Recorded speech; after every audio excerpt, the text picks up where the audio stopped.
샬롬, 풍요로운 5월의 시간을 감사함으로 보내고 계십니까?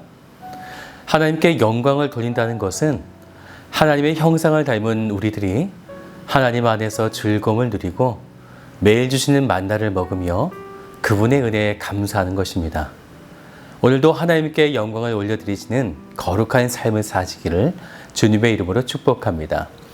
오늘 말씀은 전도서 5장 말씀 되겠습니다. 제5장. 너는 하나님의 집에 들어갈 때 내 발을 삼갈지어다. 가까이 하여 말씀을 듣는 것이 우매한 자들이 제물 드리는 것보다 나으니 그들은 악을 행하면서도 깨닫지 못함이니라. 너는 하나님 앞에서 함부로 입을 열지 말며 급한 마음으로 말을 내지 말라. 하나님은 하늘에 계시고 너는 땅에 있음이니라. 그런즉 마땅히 말을 적게 할 것이라. 걱정이 많으면 꿈이 생기고 말이 많으면 우매한 자의 소리가 나타나느니라. 내가 하나님께 서원하였거든 갚기를 더디게 하지 말라. 하나님은 우매한 자들을 기뻐하지 아니하시나니 서원한 것을 갚으라. 서원하고 갚지 아니하는 것보다 서원하지 아니하는 것이 더 나으니 내 입으로 내 육체가 범죄하게 하지 말라. 사자 앞에서 내가 서원한 것이 실수라고 말하지 말라. 어찌 하나님께서 내 목소리로 말미암아 진노하사 내 손으로 한 것을 멸하시게 하랴. 꿈이 많으면 헛된 일들이 많아지고 말이 많아도 그러하니 오직 너는 하나님을 경외할지니라. 너는 어느 지방에서든지 빈민을 학대하는 것과 정의와 공의를 짓밟는 것을 볼지라도 그것을 이상히 여기지 말라. 높은 자는 더 높은 자가 감찰하고 또 그들보다 더 높은 자들도 있음이니라. 땅의 소산물은 모든 사람을 위하여 있나니 왕도 밭의 소산을 받느니라. 은을 사랑하는 자는 은으로 만족하지 못하고 풍요를 사랑하는 자는 소득으로 만족하지 아니하나니 이것도 헛되도다.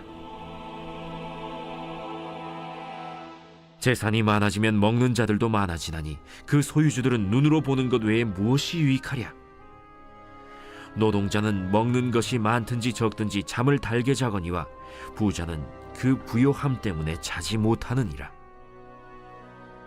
내가 해 아래에서 큰 폐단되는 일이 있는 것을 보았나니 곧 소유주가 재물을 자기에게 해가 되도록 소유하는 것이라. 그 재물이 재난을 당할 때 없어지나니 비록 아들은 낳았으나 그 손에 아무것도 없느니라. 그가 모태에서 벌거벗고 나왔은즉 그가 나온 대로 돌아가고 수고하여 얻은 것을 아무것도 자기 손에 가지고 가지 못하리니 이것도 큰 불행이라.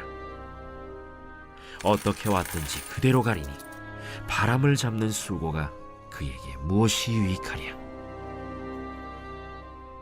일평생을 어두운 데에서 먹으며 많은 근심과 질병과 분노가 그에게 있느니라. 사람이 하나님께서 그에게 주신 바 그 일평생에 먹고 마시며 해 아래에서 하는 모든 수고 중에서 낙을 보는 것이 선하고 아름다움을 내가 보았나니 그것이 그의 몫이로다. 또한 어떤 사람에게든지 하나님이 재물과 부요를 그에게 주사 능히 누리게 하시며 제 몫을 받아 수고함으로 즐거워하게 하신 것은 하나님의 선물이라. 그는 자기의 생명의 날을 깊이 생각하지 아니하리니 이는 하나님이 그의 마음에 기뻐하는 것으로 응답하심이니라. 전도서 5장은 3개의 단락으로 나눠볼 수 있는데요. 여기에 하나님의 이름이 총 11번이나 등장하게 됩니다. 그런데 첫 번째와 세 번째 단락에만 하나님의 이름이 나오고 두 번째 단락에는 한 번도 하나님의 이름이 등장하지 않습니다. 그렇기 때문에 5장은 밝음과 어두움, 긍정과 부정을 교차적으로 보여주며 하나님의 말씀을 우리에게 전달해 주고 있는 거죠. 먼저 첫 번째 단락은 1절부터 7절까지의 말씀인데요. 여기에 전도서 5장 전체의 주제가 있습니다. 7절을 보면요, 이런 말씀이 있죠. 오직 너는 하나님을 경외할지니라. 그러면서 1절을 이렇게 시작하게 되어집니다. 너는 하나님의 집에 들어갈 때에, 하나님의 집에 들어갈 때에 주의하라고 몇 가지를 경계해 주시는데, 첫 번째는요, 1절을 보니까 내 발을 삼갈지어다 라고 말씀하고 있어요. 무슨 말이냐면 발을 지키라는 거죠. 하나님의 거룩한 집에 들어갈 때 세상에 있던 더러운 발로 들어가서는 안 된다라는 거예요. 함부로 하나님의 전에 들어가지 말라는 것인데, 왜냐하면 아담과 그의 후손들은 범죄로 추방당했기 때문에 죄를 가지고 하나님의 집에 들어갈 수 없다는 것입니다. 들어가면 하나님의 공의로우심의 심판으로 죽습니다. 그래서 하나님의 집에 들어갈 수 있는 유일한 방법은 죄를 먼저 제거해야 한다는 거죠. 이제 두 번째의 경계는 2절을 보세요. 너는 하나님 앞에서 함부로 입을 열지 말며 급한 마음으로 말을 내지 말라. 하나님의 집에 들어갈 때 내 입을 함부로 열지 말라는 것. 입을 연다는 것은 어떤 의미를 가지고 있을까요? 듣지 않고 내 생각을 말하겠다라는 것이 되겠죠. 하나님이 말씀하시도록 우리는 입을 닫고 인내하면서 그분의 말씀을 경청해야 한다라는 것입니다.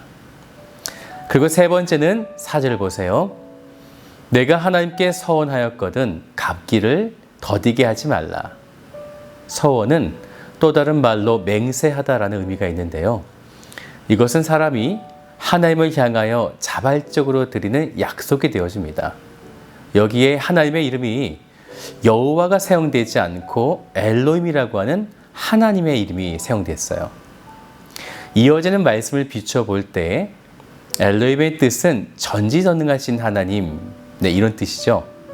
이것은 곧 하나님의 진노가 있을 것이기에 하나님께 약속한 서원은 더디해서는 안 된다.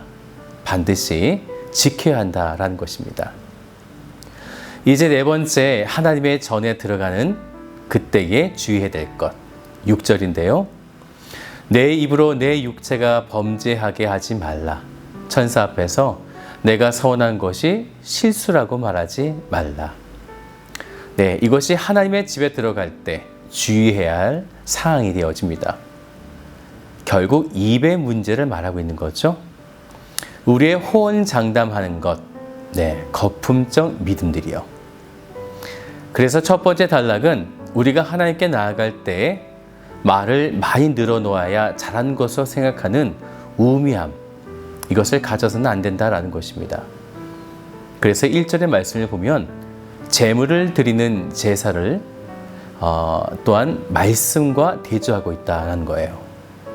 말씀을 듣는 것이 제물을 드리는 것보다 더 중요하다.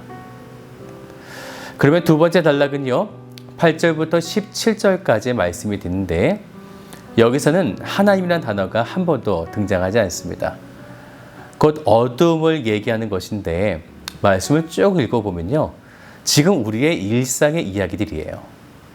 8절에 보니까 빈민을 학대하는 것, 공의를 짓밟는 것, 은이 있어도 헛되고 재산이 많아져도 아무 유익함이 없고, 또 재난을 통해서 가지고 있었던 재물도 다 사라지고, 아들을 낳았지만 아들도 떠나가고.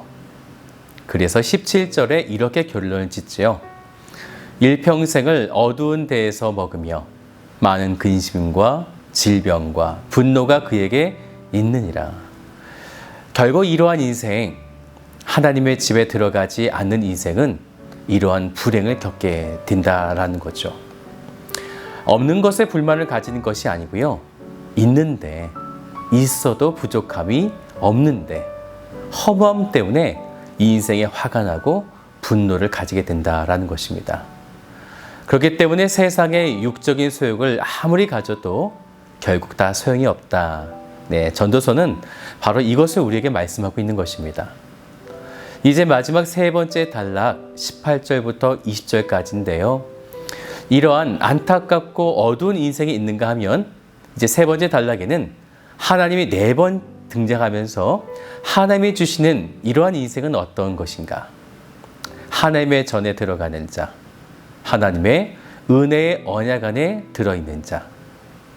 18절을 같이 볼까요?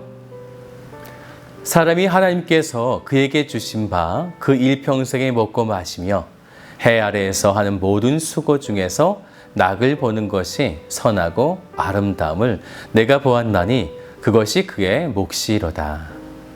해 아래 모든 것이 허무함인데 그 허무함에서 벗어날 수 있는 것은 하나님께서 주신 일상의 삶을 누리는 것, 주신 음식을 맛있게 먹고 주신 일도 열심히 감당하고 그렇게 애쓰고 수고하여 얻은 보람 있는 재물이 많고 또한 적음에 상관없이 낙이라고 하는 즐거움을 누리며 사는 것.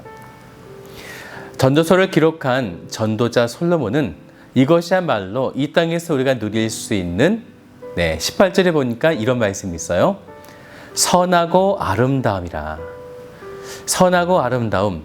이것은 히브리어로 토브와 야페라고 하는 단어인데 최상의 긍정적인 의미를 표현할 때 이 토브와 야페를 사용해요.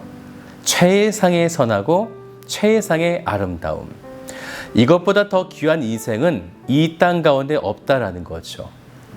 왜냐하면 이것이 19절 말씀을 보면 하나님의 선물이기 때문에 그렇습니다. 사랑하는 여러분, 하나님이 주시는 선물 마음껏 누리십시오.